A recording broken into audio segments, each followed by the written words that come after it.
Welcome back to your own YouTube channel, Ish for Hindi 1-to-1 Story Translation to Learn English। एक पूरी की पूरी कहानी है जिसे हम करेंगे आज ट्रांसलेट। कहानी क्या है वो पूरे विस्तार से समझाएंगे आपको और हर एक लाइन को करेंगे इंग्लिश में ट्रांसलेट। देख के थोड़ा सा लेंदी लग सकता है लेकिन है ये बेहद आसान और साथ में कुछ इंटरेस्टिंग कहानी भी है। लाइक शेयर और सब्सक्राइब कर दीजिएगा अगर आप चैनल पर नए हैं तो। करते हैं शुरुआत। सबसे पहले स्टोरी का टाइटल है the monkey and the coconut. Most likely यही है title. Let me see. Okay, so the monkey and the coconut. चालाक बंदर और नारियल, इस ये हिंदी में है। और the monkey and the coconut आप इसे इंग्लिश में कहेंगे। सो मैं हिंदी वाला वर्जन भी फटाफट से उठाकर लाता हूँ आपके लिए। सो चालाक बंदर और नारियल, ये रहा चालाक बंदर और नारियल। और इसे इंग्लिश में आप कहेंगे the monkey and the coconut. Okay, यहां पर एक कोलन लगा देते हैं जिससे कोई कंफ्यूजन ना हो। एक घना जंगल था जहां मोनू नाम का एक चालाक बंदर रहता था। एक घना जंगल था। There was a dense forest. घने के लिए आप डेंस वर्ड का इस्तेमाल करते हैं और जंगल के लिए आप चाहें तो जंगल का भी इस्तेमाल कर सकते हैं और फॉरेस्ट वर्ड का भी इस्तेमाल कर सकते हैं। फिर कहा जा रहा है जहां मोनू नाम का एक चालाक बंदर रहता था। अब ये ध्यान दीजिए कि हिंदी में हमने जैसे यहाँ पर एक घना जंगल था कहा, उसके बाद एक कॉमा का इस्तेमाल किया। यहाँ आपको कॉमा लगाने की जरूरत नहीं है क्योंकि ये एक रिलेटेड क्लॉज है।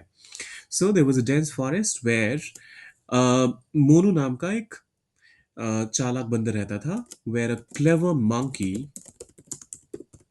क्लेवर का मतलब चालाक, मंकी मतलब बंदर ऑब्वियसली, और उसका नाम था मोनू, तो इस वजह से आप कहेंगे named Monu.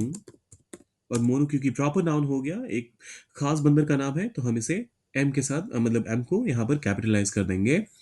Lift. There was a dense forest where a clever monkey named Monu lived. There was a dense forest where a clever monkey named Monu lived. Monu अपनी शरारतों और चतुराई के लिए पूरे जंगल में मशहूर था। अब देखिए, मोनू वॉज, अब इसके लिए आप इसे दो तरीके से ट्रांसलेट कर सकते हैं। पूरे जंगल में मशहूर था, लेकिन क्या किसी अच्छी चीज के लिए मशहूर था? शरारतों और चतुराई के लिए आप इनफेमस वर्ड का इस्तेमाल कर सकते हैं, लेकिन यहां पर मैं फेमस का ही इस्तेमाल कर लेता हूं जिससे आपको कोई कंफ्यूजन ना हो। लेकिन ऐसे केसेस में जहां पर किसी की रेपुटेशन खराब हो रही हो, किसी की बदनामी हो रही हो, लेकिन उस बदनामी के बारे में बहुत सारे लोग जानते हो, तो आप इनफेमस वर्ड का भी इस्तेमाल कर सकते हैं। स्पेलिंग सेम रहती है, खाली शुरुआत में इन वर्ड का इस्तेमाल कर लेते हैं आप। सो मोनू वाज फेमस, और फेमस जिस चीज के लिए भी हो आप उसके पहले फॉर लगा देते हैं। सो मोनू वाज फेमस फॉर अपनी शरारतों और चतुराई के लिए। हिज, शरारतों के लिए आप मिस्चिफ का इस्तेमाल कर सकते हैं। मिस्चीफ मत पढ़िएगा इसे, मिस्चिफ।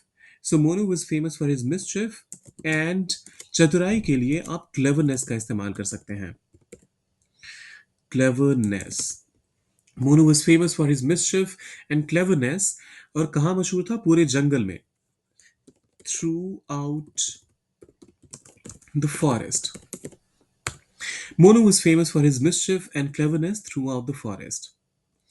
एक दिन किसान नारियल से भरी एक टोकरी लेकर जंगल में आया और पेड़ के नीचे आराम करने बैठा। एक दिन, इसके लिए आप वन डे कहते हैं। और ये मैं हमेशा आपसे कहता रहता हूं, जब कभी भी इस तरह का कोई एडवर्ब आपने शुरुआत में यूज कर लिया तो पहले एक कॉमा लगाइए। सो वन डे किसान, अ फार्मर, फार्मर, एक किसान नारियल से भरी टोकरी लेकर जंगल में आया। Came into the forest, came into the forest. और किस चीज के साथ आया? नारियल से भरी एक टोकरी लेकर। With a basket full of coconuts. और पेड़ के नीचे बैठकर आराम करने लगा। आई एम सॉरी, पेड़ के नीचे आराम करने बैठा।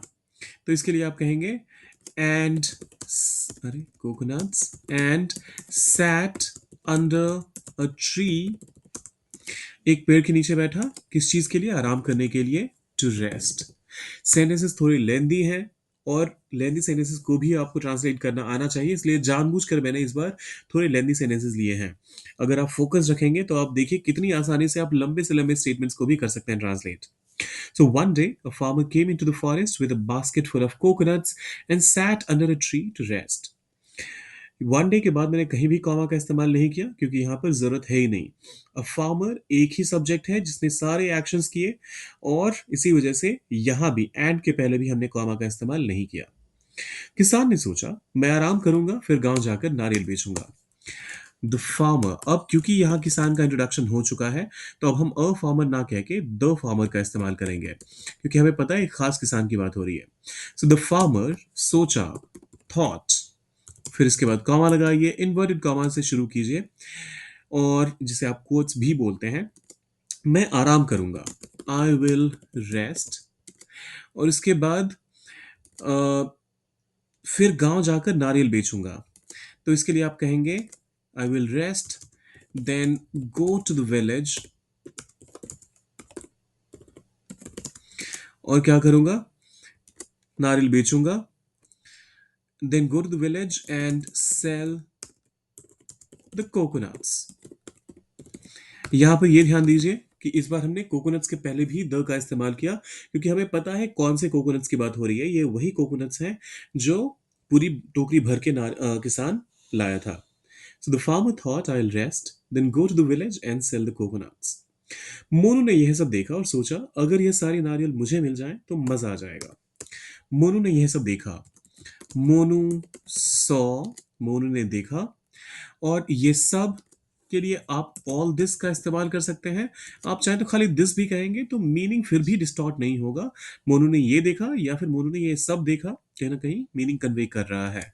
और सोचा, एंड थॉट, अगर यह सारे नारियल, इफ से आपकी शुरुआत करनी पड़ेगी। अगर ये सारे नारियल मुझे मिल जाएं, if I get all these coconuts,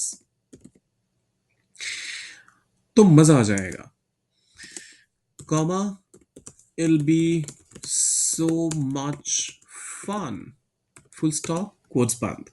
Monu saw all this and thought, if I get all these coconuts, it'll be so much fun. Monu ने किसान से कहा भैया पानी पी लो, पास ही झरना है।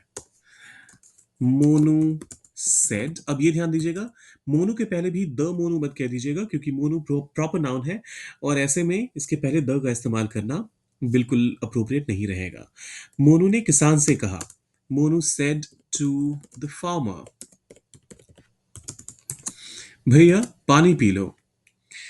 इसके लिए आप कह सकते हैं ब्रदर, पानी पी लो के लिए आप कहेंगे ड्रिंक सम वाटर। तो ब्रदर से आपने एड्रेस किया है सामने वाले को, तो इसके लिए पहले आप ब्रदर के ठीक बाद पहले कॉमा लगाइए, पानी P low, drink some water. यहां पर स्टेटमेंट ये वाला कंप्लीट हो जाता है तो हम यहां फुल स्टॉप लगाएंगे, लेकिन कोट्स अभी भी जारी है। तो पास ही झरना है, ये भी कोट्स के अंदर ही रहेगा। There is a stream nearby, और फिर कोट्स बंद। Monu said to the farmer, brother drink some water, there is a stream nearby. किसान पानी पीने के लिए झरने पर गया और मोनू ने तुरंत नारियल चुराए। किसान, द फार्मर, झरने पर गया, वेंट टू द स्ट्रीम, किस चीज के लिए? पानी पीने के लिए गया, तो drink some water. The farmer went to the stream to drink some water, आप चाहें तो खाली ड्रिंक वाटर भी कह सकते हैं, वाटर, कॉमा, और मोनू ने तुरंत नारियल चुराए। एंड मोनू immediately immediately, अब नारियल चुराए, यहां पर चोरी करने के लिए आप वैसे तो स्टील वर्ड का इस्तेमाल कर सकते हैं। तो अगर आप स्टील का इस्तेमाल कर सकते हैं तो आप स्टोल कहेंगे, पास्ट में जाकर वो स्टोल हो जाता है, स्टोल नारियल, the coconuts. The farmer went to the stream to drink some water, and Mono immediately stole the coconuts. ये दोनों अपने आप में कंप्लीट थॉट्स हैं जिसे एंड अपने मतलब एंड एक कंजंक्शन का रोल यहाँ पर प्ले कर रहा है, एंड वैसे भी कंजंक्शन ही है। तो ऐसे में अगर दोनों अपने आप में इंडिपेंडेंट थॉट्स हो तो इसके बीच में आपको कॉमा लगाना पड़ता है। The farmer went to the stream to drink some water and Monu immediately store the coconuts. जब किसान आया जब किसान वापस आया, उसने देखा कि टोकरी खाली थी और गुस्से में चिल्लाया, मेरे नारियल कहाँ गए? जब किसान वापस आया, when the farmer came back, या फिर आप रिटर्न का भी इस्तेमाल कर सकते हैं।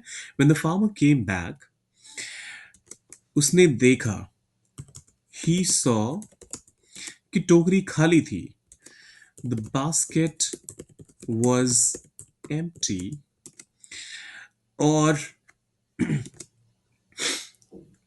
गुस्से में चिल्लाया, and shouted, चिल्लाया, और गुस्से के लिए आप angrily का इस्तेमाल कर सकते हैं। and shouted angrily, मेरे नारियल कहाँ गए? वेयर, अब देखिए ये कोट्स में आएगा क्योंकि यहां भी मतलब हिंदी में भी ये कोट्स में लिखा हुआ है। सो वे मेरे नारियल कहाँ गए के लिए आप कह सकते हैं वेयर आर माई कोकोनट्स, या फिर where did my coconuts go. Obviously coconuts खुद चल के तो कहीं जाएंगे नहीं, तो ऐसे में वेयर आर माई कोकोनट्स ज्यादा अप्रोप्रिएट साउंड कर रहे हैं। When the farmer came back, he saw the basket was empty and shouted angrily, "Where are my coconuts?" अच्छा, ये अपने आप में एक सवाल है, मेरे नारियल कहाँ गए? तो इसके लिए आप कोट्स के अंदर ही लेकिन ध्यान रखिएगा, क्योंकि पूरा का पूरा सेंटेंस आपका क्वेश्चन नहीं है। क्वेश्चन वाला पार्ट सिर्फ ये लास्ट क्लॉज है, तो इसी वजह से कोट्स के अंदर ही आपका क्वेश्चन मार्क आएगा। When the farmer came back, he saw the basket was empty and shouted angrily, "Where are my coconuts?" Monu ने पेड़ से झांकते हुए कहा, अगर चाहिए तो मेरी शर्त माननी पड़ेगी। मोनू ने पेड़ से झांकते हुए कहा। मोनू, अब पेड़ से झांकते हुए के लिए आप कहेंगे peeked from the tree। Peak का मतलब होता है ताक झांक करना। तो यहां पर Monu peeked from the tree और कहा, and said, अगर चाहिए तो मेरी शर्त माननी पड़ेगी। अब इसे कोट्स में आपने रखना पड़ेगा। इफ यू वॉन्ट, अगर वापस चाहिए, हिंदी में ऐसा कुछ होना चाहिए था यहाँ पर, अगर चाहिए तो ये कुछ सेंस नहीं बना रहा है। सो मैं यहाँ पर इंग्लिश में जो सेंसी थोड़ा सा ज्यादा सेंसिबल होगा मैं उसका इस्तेमाल कर रहा हूँ। If you want them back, तो मेरी शर्त माननी पड़ेगी। If you want them back, you'll have to accept my terms. You will have to accept my terms. ये टर्म्स एंड कंडीशंस आपने सुना होगा, नियम एवं शर्तें, तो ये टर्म्स वही वही वाला है। So Monu peek from the tree and said, if you want them back you'll have to accept my terms. किसान ने पूछा, कौन सी शर्त? द फार्मर asked, कौन सी शर्त? what terms? क्वेश्चन मार्क और कोट्स बंद। फिर आता है, मोनू ने हंसते हुए कहा, मुझे 2 केले दो और मैं तुम्हें तुम्हारे नारियल वापस कर दूंगा। तो Monu laughed and said, Monu laughed and said, मुझे 2 केले दो, give me 2 bananas, और मैं तुम्हारे नारियल वापस कर दूंगा, and I will return your coconuts. Full stop, quotes band. Monu laughed and said, "Give me 2 bananas and I will return your coconuts." अब देखिए, बनानास को कई बार लोग बनानास भी बोलते हैं, वो भी एक्सेप्टेबल प्रोनाउंसिएशन है। हालांकि बनाना अपने आप में गलत नहीं है, तो आपकी मर्जी है, आप दोनों में से कोई सा भी पिक कर सकते हैं। द फार्मर, फिर आता है, किसान ने सोचा। द फार्मर थॉट, ये फेर्मर हो गया तो इसे करते हैं करेक्ट। द फार्मर थॉट, यह तो आसान शर्त है। दिस इज, यह है, आसान के लिए आप कहेंगे एन इजी टर्म या फिर कंडीशन, दोनों में से किसी का भी इस्तेमाल कर सकते हैं। फिर इसके बाद लगाइए कॉमा, कोट्स को कीजिए बंद, और उसने केले दे दिए। एंड ही गेव, अच्छा, और उसने केले दे दिए, and he gave the bananas. The farmer thought this is an easy term and he gave the bananas. Bananas or bananas. Monu ने केले खाए और हंसते हुए नारियल वापस कर दिए. मोनू ate केले के लिए आप फिर से बनानास का इस्तेमाल करेंगे. मोनू ate bananas और हंसते हुए नारियल वापस कर दिए. And laughing, अब देखिए यहां पर दो एक्शन हुए. वापस भी किया और फिर उसके बाद मतलब हंसा भी. तो ऐसे में आप यहां पर कॉमा का इस्तेमाल कर लीजिए. अरे, so Monu ate bananas and laughing uh, returned the coconuts. अब देखिए आगे यहाँ पर एक ज्ञान की बात बता रहे हैं मोनू भाई साहब, और उसके लिए अलग से कोई इंट्रोडक्शन हुआ नहीं है, तो मैं यहाँ पर फुल स्टॉप कर देता हूँ और कुछ इसे इस तरीके से ट्रांसलेट कर सकते हैं. ध्यान रखना अगली बार कोई चालाक बंदर तुम्हें ना लूटे. Be careful. ध्यान रखना के लिए बी केयरफुल. अगली बार कोई चालाक बंदर तुम्हें ना लूटे. Next time no clever monkey should rob you.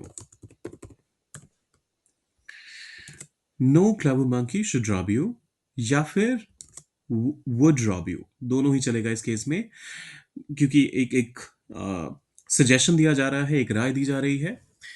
तो फाइनल स्टेटमेंट हमारा बना Monu ate bananas and laughing returned the coconuts. Be careful next time no clever monkey should rob you. किसान नारियल लेकर गांव की ओर चला गया. The farmer took the bananas, I'm sorry, coconuts, और गांव की ओर चला गया. And went towards the village. The farmer took the coconuts and went towards the village. कहानी होती है यहाँ पर खत्म. जाने से पहले सब्सक्राइब, लाइक और शेयर करके जाइएगा.